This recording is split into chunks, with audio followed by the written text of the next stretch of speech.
I know there's a lot of conversation around the manosphere and toxic masculinity, and so Fighting Shadows, written by Tyson and Jefferson bethke, speaks into that void and into the unhealthy situation of manhood in the modern era. It talks about overcoming 7 lies that keep men from becoming fully alive.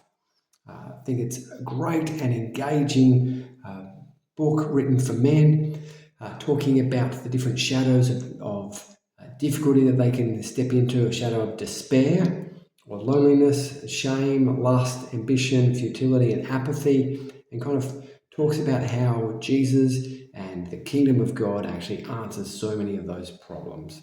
In fact, the reality is that there's actually nothing in the world that we could actually turn to that would provide solutions.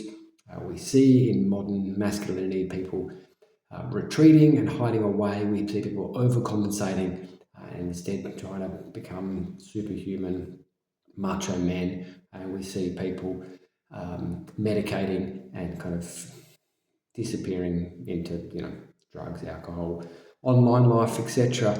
But that Jesus actually brings hope, and in it he talks about the spiritual battle as well that men and all people are called into, but that so often now we forget that Satan's actually active and alive in this world, and so instead we end up sort of demonizing other people rather than recognize the evil that's at work in this world through Satan. But he talks about how we can get caught into despair and that Jesus provides hope, that in loneliness we could instead turn to Christian community and be encouraged by brothers in the race, that instead of ambition, the opposite is not to go to sloth, but actually to have a kingdom vision and a godly ambition, that instead of lust, that we could turn to faithfulness under Christ. Instead of shame, we can be vulnerable before one another, picking a group of brothers that you can actually do life with and share honestly.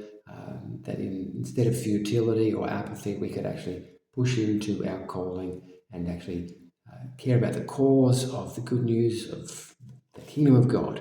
So great book, worth checking out, especially for men who don't always read heaps, but it is worth reading, believe me.